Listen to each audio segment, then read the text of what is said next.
I often say one of the biggest mistakes people make when reading the Bible is that they read the disciples as aspirational people we should be like, and in all honesty, more often than not, they're a cautionary tale.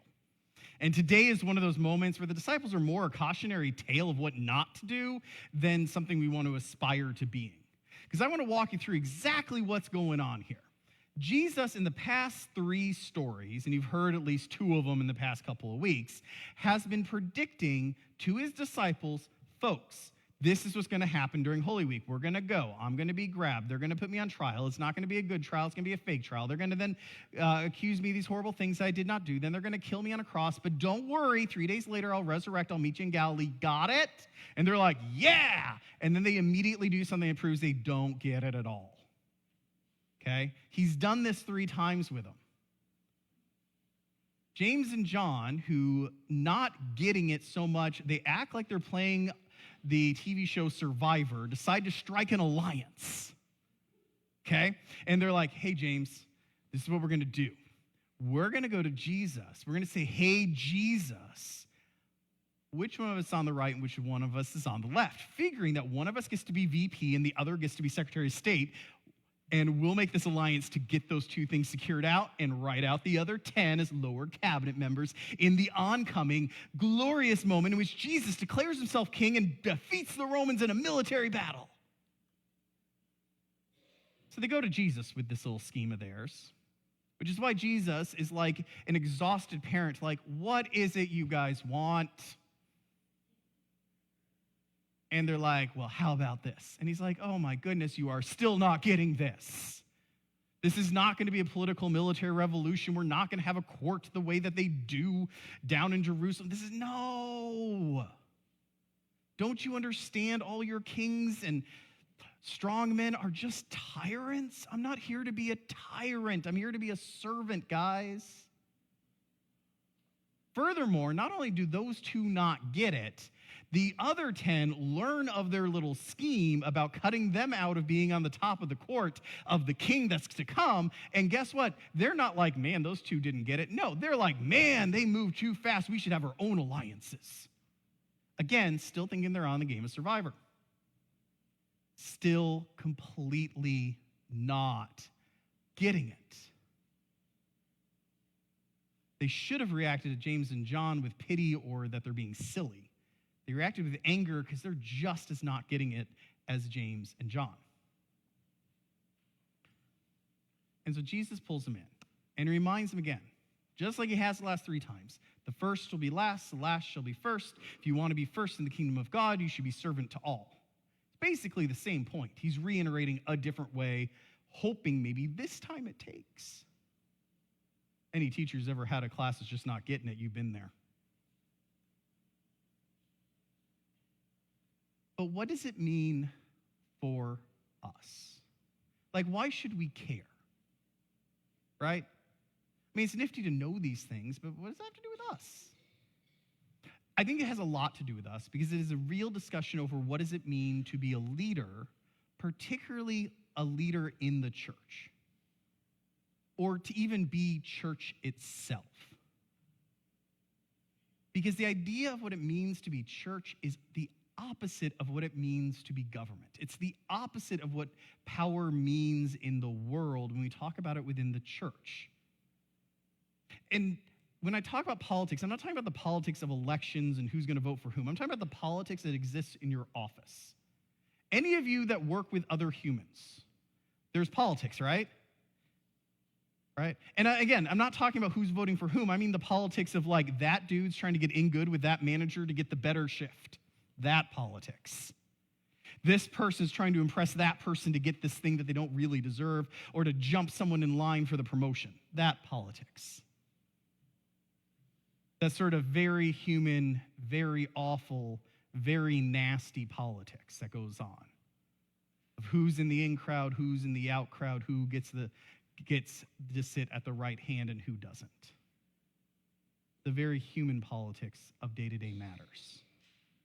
It can exist in your office, it can exist in your family, it can exist in your church, it can exist everywhere. As humans, we like power. Humans, we want to feel special or better than. It's one of the things that's just wrong about humans. This is one of the reasons I am passionately a mainline Protestant, because we have a unique view as mainline Protestants on what does it mean to be a servant. What does it mean for the church to be a servant? Now, when I say mainline Protestant, I know that's real jargon, so let me explain it real fast. Mainline Protestants, ELCA Lutherans, United Methodists, Moravians, UCC, Disciples of Christ. You know what I'm talking about now. You guys getting a vision of the Presbyterians down the street. They're mainline Protestants too, okay?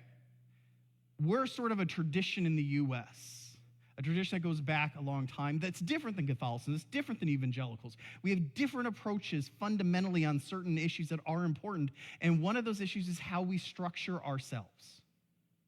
For example, because we know that people like to go ahead and have power, we balance power out. It's why we have bishops. You all know that I will be the first to criticize the Council of Bishops if I think they're doing something silly or stupid. I've been up here, I've done it directly in front of you multiple times. If you don't know of any of my personal critiques, catch me later. I love to share it with people. I have my own soapboxes. I will not inflict it upon you at this moment, okay? But it's important that we do. And the reason it's important is because they help make sure that everyone keeps the eye on the fact that we are a church to be servants of our community, not for our own glorification, not to build giant buildings, not to go ahead and look and say, look, we're holier than thou. No. That's not anything of what the church is about. The church is about service, is about helping. It's about feeding the hungry, clothing the naked, fighting for justice for those that the world ignores, for those that the world marginalizes, for those that the world doesn't care about or has forgotten about. That's where we stand as church, because we're servants. What do bishops do? I'll give you a good example, a really solid example. We have what's called, for clergy, compensation guidelines. You cannot pay us under a certain amount because humans can exploit clergy, right? There are congregations that would totally do that if they could. However, there's also a top line where you can't pay the clergy more than this. Why? Because there are clergy out there who would totally exploit a congregation if they could get away with it. Why? Because clergy are humans too. And so you got to have someone who's a disinterested party make sure no one exploits anyone, because we're all supposed to be servants of each other, right? I don't get hired or fired by my bishop. My bishop's my spiritual leader. I like our bishop. I think he's a good guy. I ask him for advice on things. He has resources I don't have access to. He has ideas or experiences I don't. I'll talk to him, but at the end of the day, he does not hire or fire me. You know who does? Church council. You know how they become council members? Y'all elect them. Why? Because we need to make sure that everything's balanced. Because communities can get out of control. Pastors can get out of control. Because we're all humans. So you got to have a way to keep everyone checked. You know the bishop has his own council that can fire him?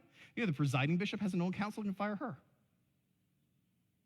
All the way up and all the way down, because we want to put as many guardrails and incentives to making sure that we stay servants. And it's so easy for church to become about politics, or church to become about power, or church to become about money, or all sorts of worldly things the church was never supposed to be about. Because we are to be servants, to help, to love, to care, to make the world better in the places in which the world has not figured out or is unwilling to make the world better, and to show up there. Now, can you critique mainline Protestantism in our hierarchies? Absolutely. Are there all sorts of messed up stuff up there? Oh, yeah. Like I said, I'm the first one. If you want to get a whole list, I'll give you a list after service. Things we could be doing better at. But you can't look at one tradition and compare it against the Almighty. You have to compare it against the alternative, right? Because no institution is ever perfect. No institution ever has room that it can't improve, right? The alternatives in the U.S. world is evangelicals or Catholicism. There are other traditions, but that makes up the vast majority of Christianity between the three of us. And I'll say they have very different understandings of what this text means and what the purpose of church is. Now, before I get going on the evangelicals we're going to talk about next, I want to just say there are good evangelical churches out there. I will tell you right now, Mosaic Baptist Church in Seguin, Texas does amazing work. I worked with them. I worked very strongly with them as a Lutheran because they're good people there. And there are tons of other individual congregations I can look out there that are Southern Baptist or non-denomination or whatever, and I can point to and say, that congregation is doing good work, okay? But there is a fundamental difference in our understanding of what church is for. If you look at evangelical, non-denominational churches and you were to pull up their budget, their number one thing they're going to spend money on is worship. Now, worship's not bad, and that is something churches should do. We should worship, right? But it's because they know you have an amazing worship experience. You get more people, bigger buildings, you fill them with more people, and you get more money, and then you have bigger LED walls behind you that get bigger and bigger and bigger. If you don't know that, you haven't hung out with evangelicals enough because they love their LED walls right now. Just put it into Google. It's an ongoing joke within the evangelical communities of how big can your wall get. But if you ask the question, how much time and energy is going to help those who aren't there on a Sunday morning? It's microscopic in comparison to what mainline Protestants do.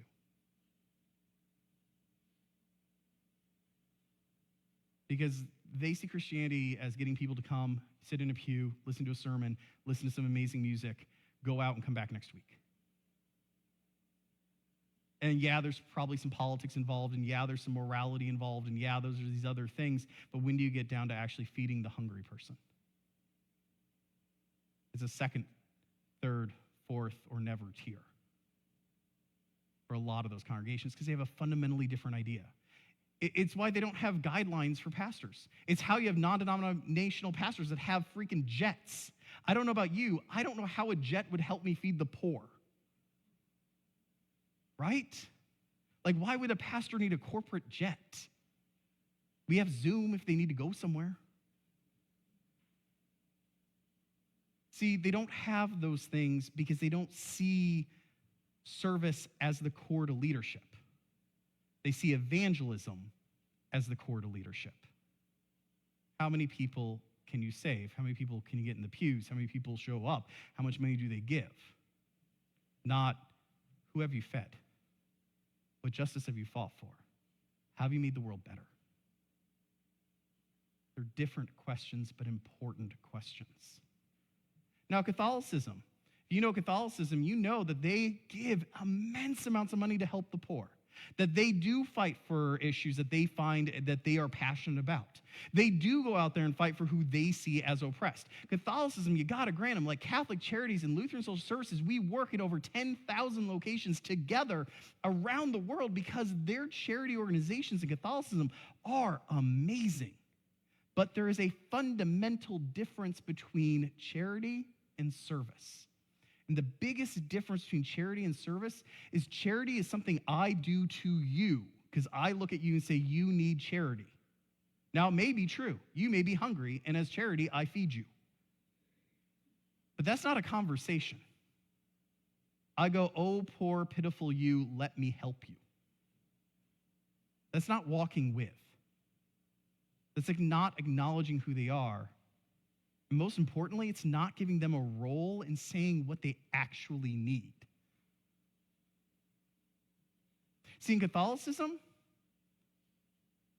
your priest is accountable to his bishop and not to you. If you ever grew up Roman Catholic, you know that if the bishop decides they're closing your church, there's nothing you can do about it. They decide you're merging your church or you're losing your priest. There is not a thing. You can vote all day. They will just say, oh, that's pretty.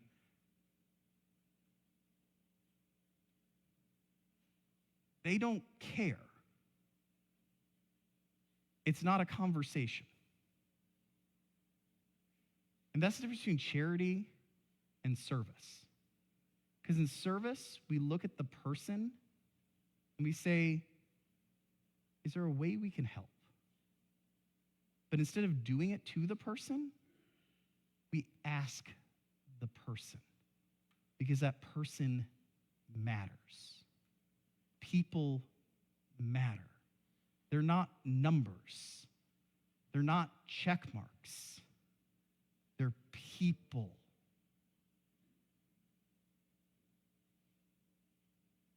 And that is key to being a servant.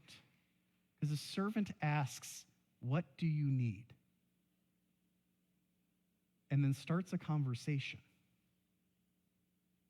A charity says, you look hungry, have a cheeseburger. Charity's good, but we're called to service, not charity. So as you go out today, ask yourself in your own life, ask yourself within the world in which I live, in the communities that I live,